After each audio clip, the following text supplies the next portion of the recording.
Good afternoon. My name is Justin Douglas, newly elected County Commissioner to Dauphin County, Pennsylvania. I took my oath of office just a few days ago. I observed the peaceful transfer of power, even in an election where my victory came by the narrowest of margins, 184 votes. Today, I am reminded of how I experienced the events of January 6th 3 years ago. It was a day that fundamentally changed my perspective on our country. As an American, as a husband, as a father, and as a pastor.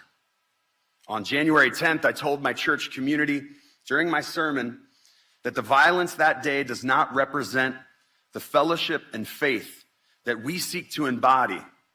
For the first time, my wife and I discussed what we would do if our country became destabilized. How would we protect our 3 children?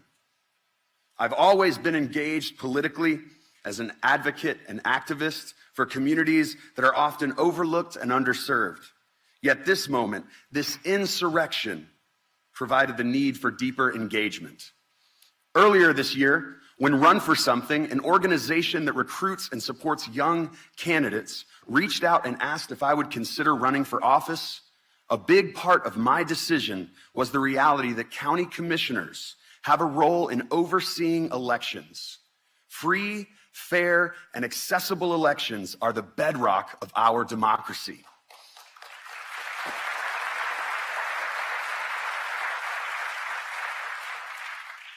Donald Trump represents a clear and present danger to that democracy. His lies about the election, encouraging his supporters to violently stop the peaceful transfer of power, make him unfit to be president. I'm proud to be here today, supporting a president who has been strong and unequivocal in his defending American democracy.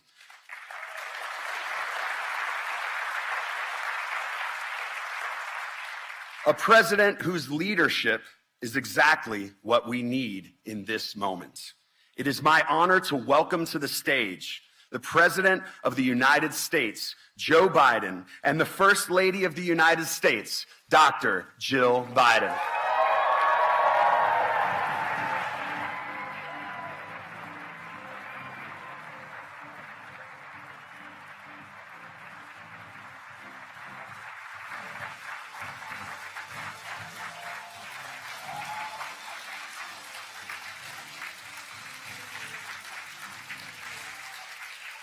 Thank you, thank you, thank you. Thank you.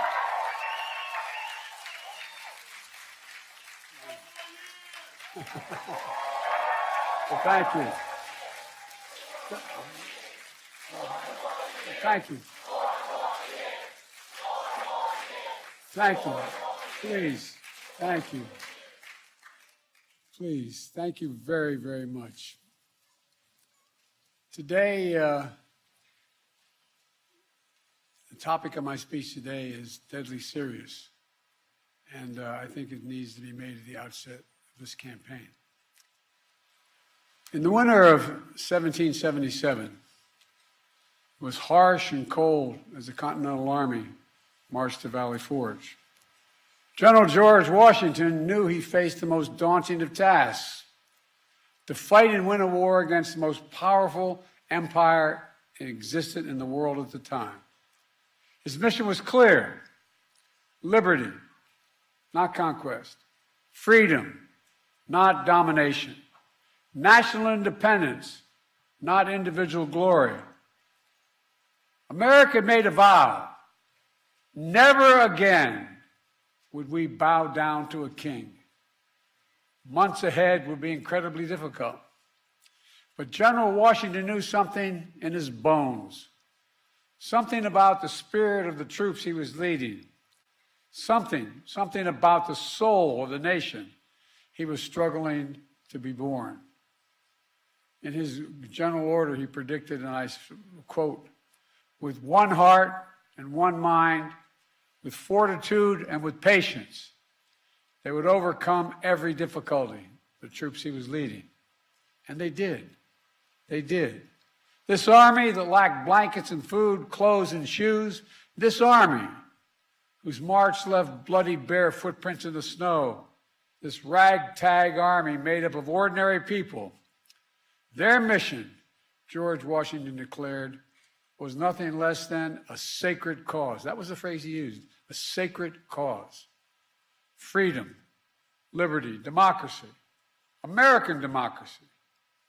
I just visited the grounds of Valley Forge. I've been there a number of times since the time I was a Boy Scout years ago. You know, it's the very site that I think every American should visit, because it tells the story of the pain and the suffering and the true patriotism it took to make America. Today we gather in a new year, some 246 years later, just one day before January 6th. A date forever seared in our memory because it was on that day that we nearly lost America, lost it all. Today, we're here to answer the most important of questions. Is democracy still America's sacred cause? I mean it.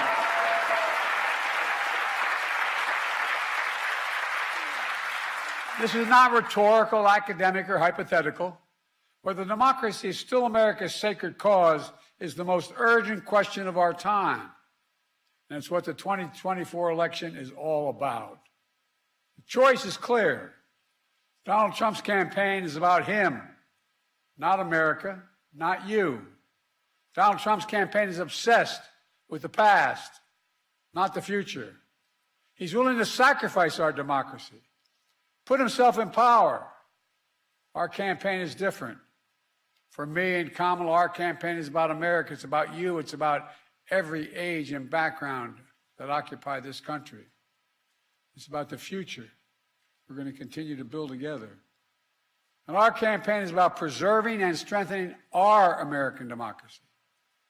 3 years ago tomorrow, we saw with our own eyes the violent mob storm the United States Capitol. It was almost in disbelief as you first turned on the television. For the first time in our history, insurrectionists had come to stop the peaceful transfer of power in America. First time. Smashing windows, shattering doors, attacking the police. Outside, gallows were erected as the MAGA crowd chanted, "Hang Mike Pence." Inside, they hunted for Speaker Pelosi. The House was chanting as they marched through and smashed windows, "Where's Nancy?" Over 140 police officers were injured. Jill and I attended the funeral of police officers who died as a result of the events of that day. Because of Donald Trump's lies, they died because these lies brought a mob to Washington. He promised it would be wild, and it was. He told the crowd to fight like hell, and all hell was unleashed. He promised he would right them. Everything they did, he would be side by side with them. Then, as usual, he left the dirty work to others. He retreated to the White House. As America was attacked from within, Donald Trump watched on TV in a private small dining room off the Oval Office. The entire nation watched in horror. The whole world watched in disbelief. And Trump did nothing. Members of his staff, members of his family, Republican leaders who were under attack at that very moment pled with him. Act. Call off the mob. Imagine had he gone out and said, "Stop." And still, Trump did nothing. It was among the worst derelictions of duty by a president in American history. An attempt to overturn a free and fair election by force and violence. A record 81 million people voted for my candidacy and to end his presidency. Trump lost the popular vote by 7 million. Trump's claims about the 2020 election never could stand up in court. Trump lost 60 court cases, 60. Trump lost the Republican-controlled states. Trump lost before a Trump-appointed judge and then judges. And Trump lost before the United States Supreme Court. All of it. He lost. Trump lost recount after recount after recount and state after state. But in desperation and weakness, Trump and his MAGA followers went after election officials who ensured your power as a citizen would be heard. These public servants had their lives forever upended by attacks and death threats for simply doing their jobs. In Atlanta, Georgia, a brave black mother and her daughter, Ruby Freeman and Shay Moss, were doing their jobs as election workers until Donald Trump and his MAGA followers targeted and threatened them, forcing them from their homes and unleashing racist vitriol on them. Trump's personal lawyer, Rudy Giuliani, who was just hit with a $148 million judgment for cruelty and defamation that he inflicted against them. Other state and local elected officials across the country faced similar personal attacks. In addition, Fox News agreed to pay a record $787 million for the lies they told about voter fraud. Let's be clear about the 2020 election. Trump exhausted every legal avenue available to him to overturn the election. Every one. But the legal path just took Trump back to the truth. That I'd won the election and he was a loser.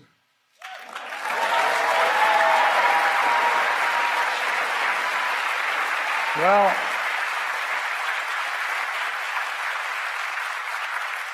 so knowing how his mind works now, he had one act left, one desperate act available to him: the violence of January the 6th. And since that day, more than 1,200 people have been charged for their assault on the Capitol. Nearly 900 of them have been convicted or pled guilty. Collectively, to date, they have been sentenced to more than 840 years in prison.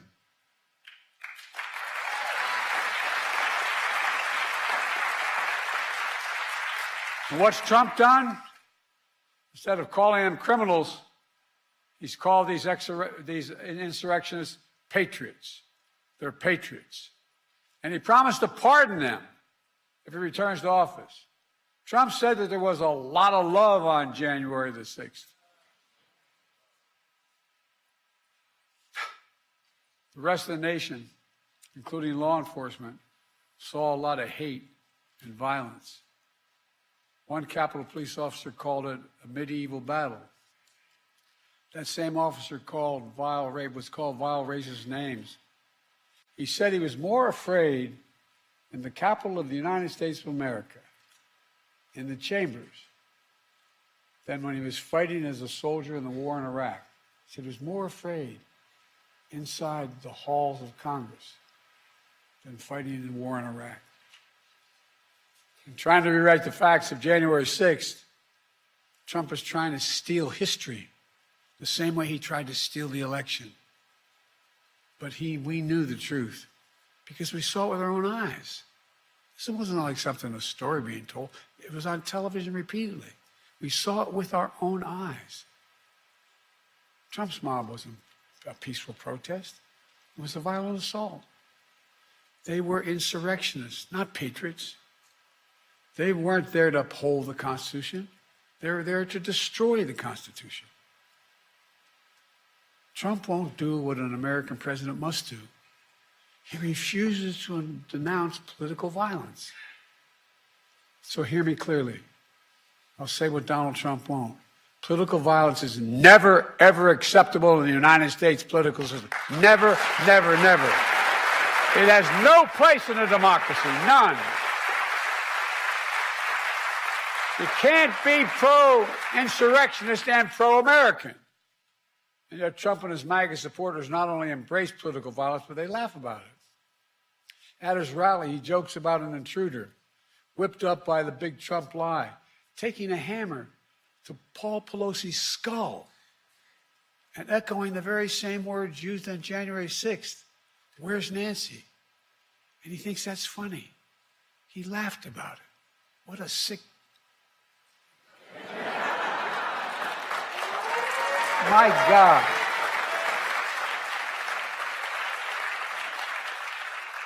I think it's despicable, seriously. Not just for a president, for any person to say that. But to say it to the whole world listening. When I was overseas, anyway. Trump's assault on democracy isn't just part of his past. It's what he's promising for the future. He's being straightforward. He's not hiding the ball. His first rally for the 2024 campaign opened with a choir of January 6th insurrectionists singing from prison on a cell phone, while images of the January 6th riot played on a big screen behind him at his rally. Can you believe that? This is like something out of a fairy tale, a bad fairy tale.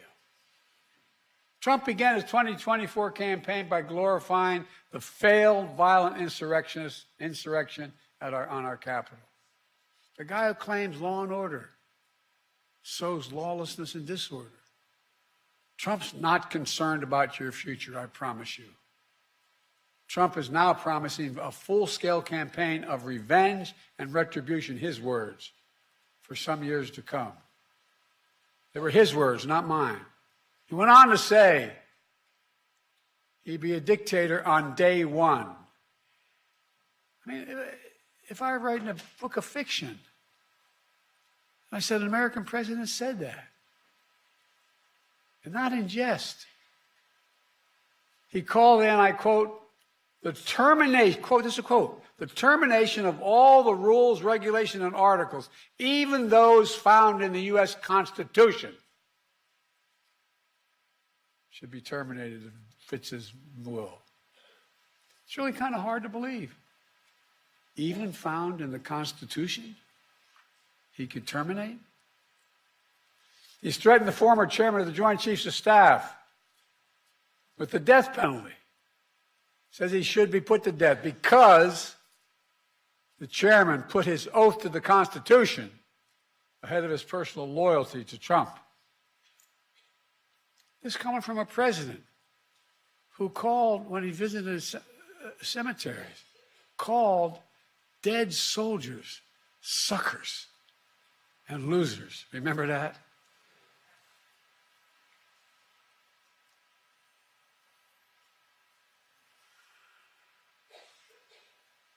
Sometimes I'm really happy the Irish in me can't be seen. It was right around the time I was at Bo's grave, Tommy. How dare he? Who in God's name does he think he is? With former aides, Trump plans to invoke the Insurrection Act, which will allow him to deploy, which is not allowed to do in ordinary circumstances, allow him to deploy U.S. military forces on the streets of America. He said it. He calls those who oppose him vermin. He talks about the blood of America as being poisoned, echoing the same exact language used in Nazi Germany.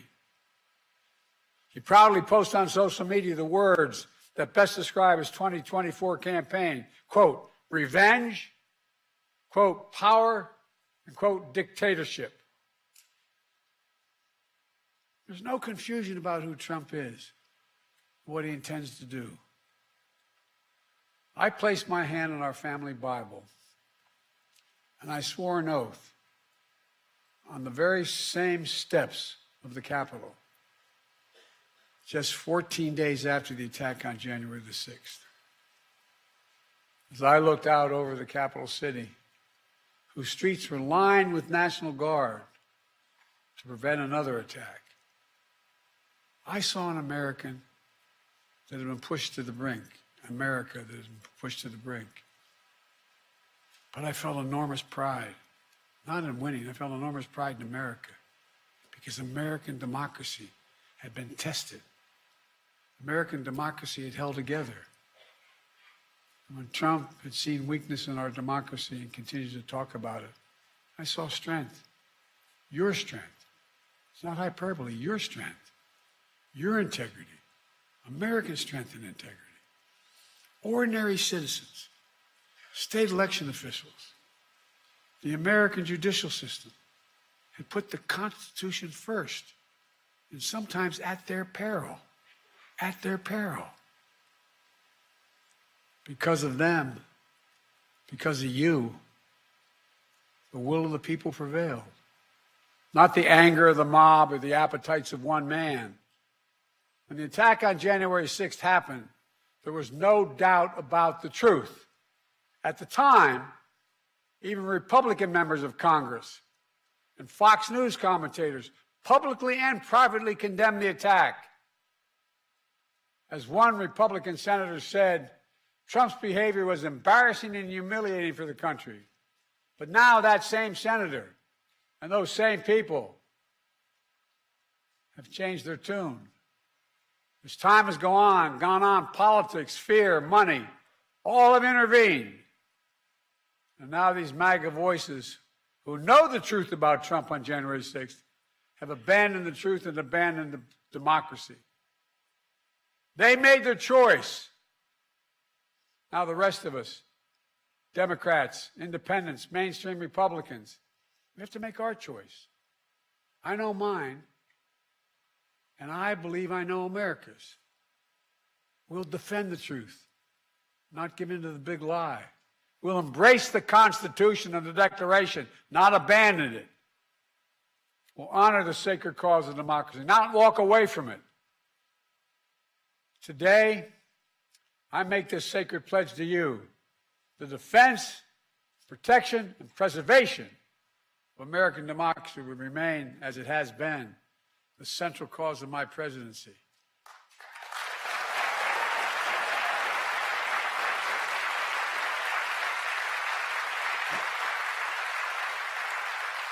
America, as we begin this election year, we must be clear. Democracy is on the ballot. Your freedom is on the ballot. Yes, we'll be voting on many issues. On the freedom to vote and have your vote counted. On the freedom of a choice. The freedom to have a fair shot. The freedom from fear. And we'll debate and disagree. Without democracy, no progress is possible. Think about it. The alternative to democracy is dictatorship. The rule of one, not the rule of we, the people. That's what the soldiers of Valley Forge understood. And so was me. We have to understand it as well. We've been blessed so long with a strong, stable democracy. It's easy to forget why so many before us risked their lives and strengthened democracy. What our lives would be without it. Democracy means having the freedom to speak your mind, to be who you are, to be who you want to be. Democracy is about being able to bring about peaceful change. Democracy is how we've opened the doors of opportunity wider and wider with each successive generation, notwithstanding our mistakes. But if democracy falls, we'll lose that freedom. We'll lose the power of we, the people, to shape our destiny. If you doubt me, look around the world. Travel with me as I meet with other heads of state throughout the world. Look at the authoritarian leaders and dictators Trump says he admires. He out loud says he admires. I won't go through them all. It'll take too long. Look, remember how he refers to what he calls love letter exchanges between he and the dictator of North Korea? Those women and men out there in the audience ever fought for the American military. Would you ever believe you'd hear a president say something like that? His admiration for Putin. I could go on. And look at what these autocrats are doing to limit freedom in their countries. They're limiting freedom of speech, freedom of press, freedom to assemble, women's rights, LGBTQ rights. People are going to jail, so much more. It's true, the push and pull of American history is not a fairy tale. Every stride forward in America is met with ferocious backlash many times from those who fear progress and those who exploit that fear for their own personal gain. From those who traffic in lies, toll for power and profit. For those who are driven by grievance and grift, consumed by conspiracy and victimhood. From those who seek to bury history and ban books.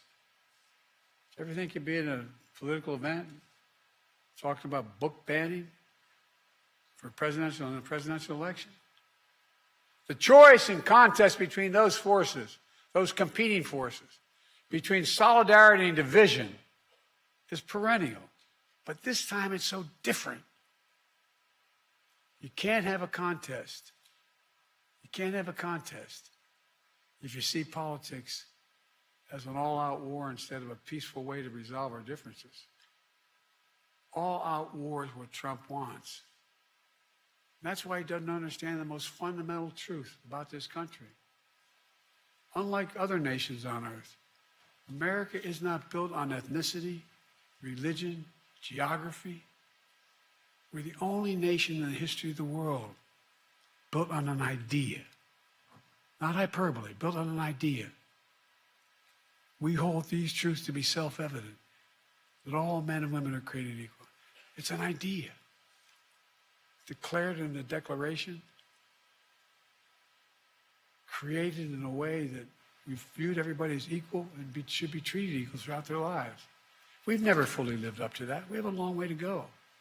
But we've never walked away from the idea. We've never walked away from it before. And I promise you, I will not let Donald Trump and the MAGA Republicans force us to walk away now.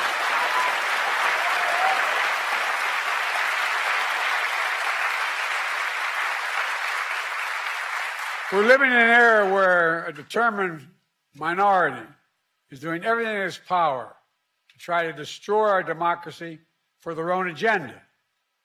The American people know it, and they're standing bravely in the breach.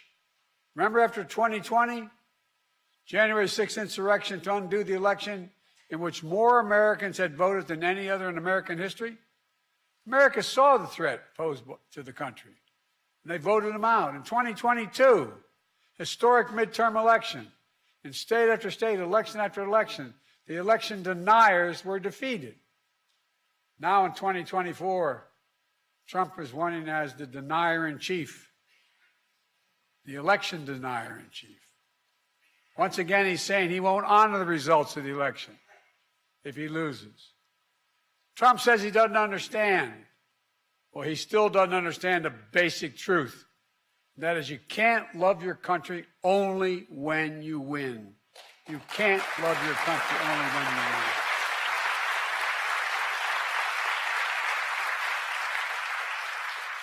Well, I'll keep my commitment to be president for all of America, whether you voted for me or not. I've done it for the last 3 years, and I'll continue to do it. Together, we can keep proving that America is still a country that believes in decency, dignity, honesty, honor, truth. We still believe that no one, not even the president, is above the law. We still believe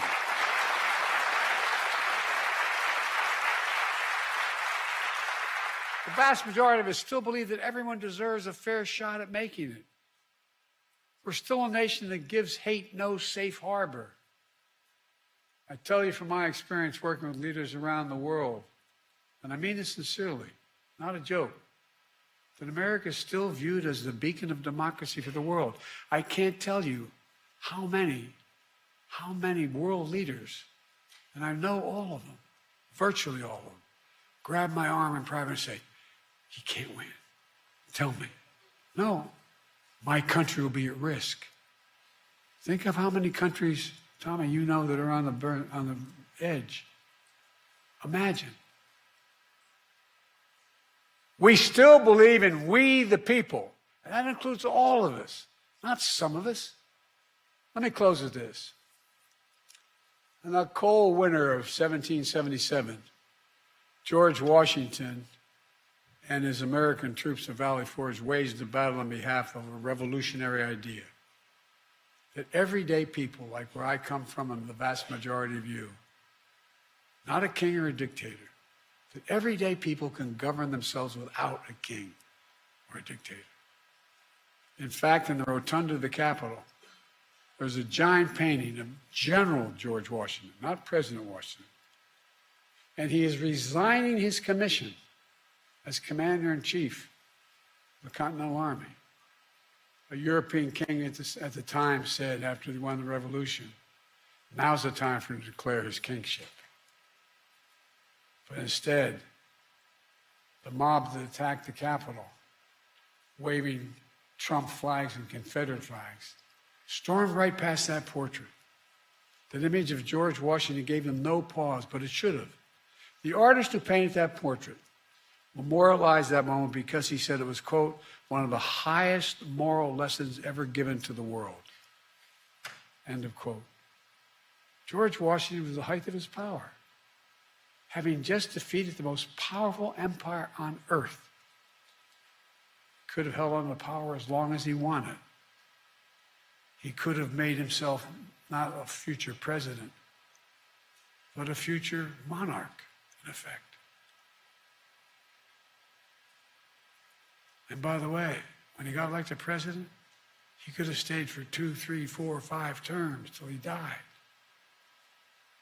But that wasn't the America he and the American troops at Valley Forge had fought for. In America, genuine leaders, democratic leaders with a small d, don't hold on to power relentlessly.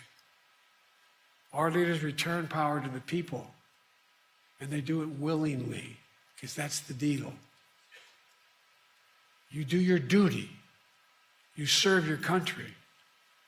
And ours is a country worthy of service, as many Republican presidents and Democratic presidents have shown over the years. We're not perfect, but at our best, we face head on the good, the bad, the truth of who we are. We look in the mirror and ultimately never pretend we're something we're not. That's what great nations do. And we're a great nation. We're the greatest nation on the face of the earth. We really are.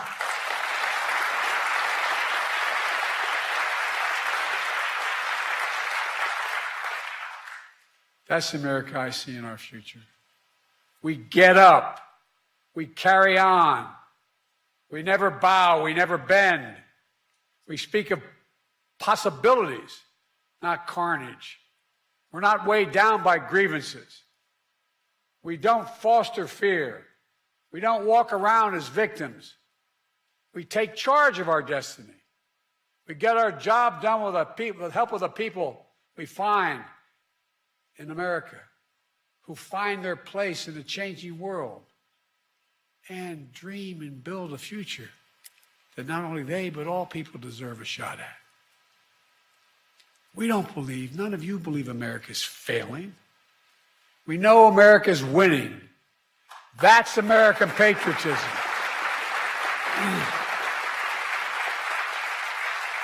It's not winning because of Joe Biden. It's winning. This is the first national election since January 6th. Insurrection placed a dagger at the throat of American democracy since that moment. We all know who Donald Trump is. The question we have to answer is, who are we? That's what's at stake. Who are we? In the year ahead, as you talk to your family and friends, cast your ballots. The power is in your hands. After all we've been through in our history, from independence to civil war to 2 world wars to a pandemic to insurrection, I refuse to believe that in 2024 we Americans will choose to walk away from what's made us the greatest nation in the history of the world. Freedom, liberty, democracy is still a sacred cause, and there's no country in the world better positioned to lead the world than America. That's why, I've said it many times, that's why I've never been more optimistic about our future, and I've been doing this a hell of a long time. Just to remember who we are, with patience and fortitude, with one heart, We are the United States of America, for God's sake. I mean it. There's nothing. I believe in every fiber, there's nothing beyond our capacity if we act together and decently with one another. Nothing, nothing, nothing. I mean it. We're the only nation in the world that's come out of every crisis stronger than we went into that crisis. That was true yesterday. It is true today. And I guarantee you it will be true tomorrow. God bless you all, and may God protect our troops. Thank you.